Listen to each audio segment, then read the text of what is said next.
అర్థమవుతుంది. అదేంటంటే తన స్కూల్లో ఇరుక్కుపోయిందని. తను ఎన్నిసార్లు కాలు బయట పెట్టినా సరే స్కూల్ నుంచి తను మళ్ళీ మళ్ళీ బాయిలర్ రూమ్ కే వస్తుంది. తనకు అస్సలు అర్థం కాదు. తను ఎన్నిసార్లు స్కూల్ నుంచి బయటకు వెళ్దాం అనుకున్నా తను మళ్ళీ మళ్ళీ అదే రూమ్ కి వస్తుంది.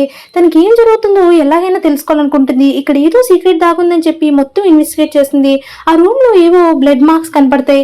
అలాగే పోలీస్ ఇన్వెస్టిగేషన్ మార్క్స్ కూడా కనిపిస్తాయి. తను ఎలాగైనా ఇక్కడ నుంచి బయటపడాలని చాలా అరుస్తుంది. కానీ తనకి ఏం చేయాలో ఏం అర్థం కాదు. తన ఫ్రెండ్ ని కలవడానికి వెళ్తుంది. తన ఫ్రెండ్ కి ఏం జరుగుతుందో ఇక్కడ ఏం జరుగుతుందో తెలుసుకోవాలి ప్లీజ్ చెప్పే అంటే తను అస్సలు పట్టించుకోదు.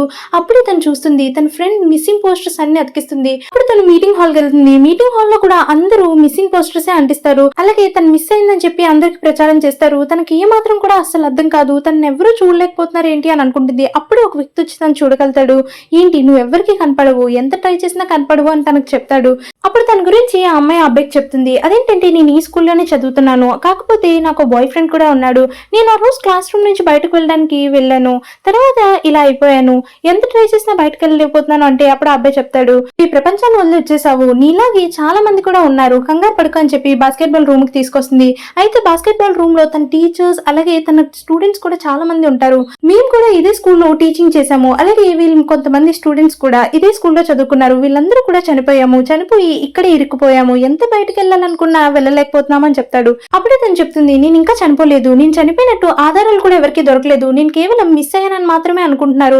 అలాగే నేను బాయిలర్ రూమ్ లో చూశాను, కొన్ని రక్తం మార్కులు అలాగే పోలీస్ ఇన్వెస్టిగేషన్ మార్క్స్ కూడా చూశాను అంటుంది. వెంటనే వాళ్ళందరూ షాక్ అవుతారు. ఏంటి నీ గురించి ఇంకా ఎవరికీ తెలియదా, నువ్వు మిస్ అయ్యావు అనుకుంటున్నారా అంటారు.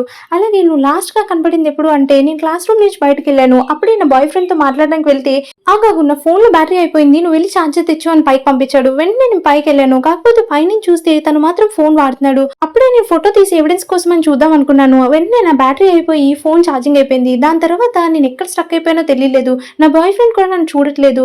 ఏం జరిగిందో చూస్తే అందరూ కూడా మిస్సింగ్ అని చెప్పి రాస్తున్నారు. ఆ పోస్టర్స్ నాకు కోపం వచ్చి ఎంతో చింపాలనుకున్నాను, కాకపోతే అది చింపలేకపోతున్నాను. అంటే ఇది సహజమే, మనం ఏది ముట్టుకోలేము, అలాగే మనం వేరే ప్రపంచంలో ఉన్నాం, మనం మాత్రం ఎవరికి కనిపించమని చెప్తాడు. ఆ అమ్మాయికి ఇంకా వాళ్ళ బాయ్ ఫ్రెండ్ మీద అనుమానం పోదు. దాంతో వాళ్ళ బాయ్ ఫ్రెండ్ ని ఫాలో అవుతూ వెళ్తారు. కాకపోతే వాళ్ళ బాయ్ ఫ్రెండ్ చేసిన పని చూసి షాక్ అయిపోతారు. సబ్స్క్రైబ్.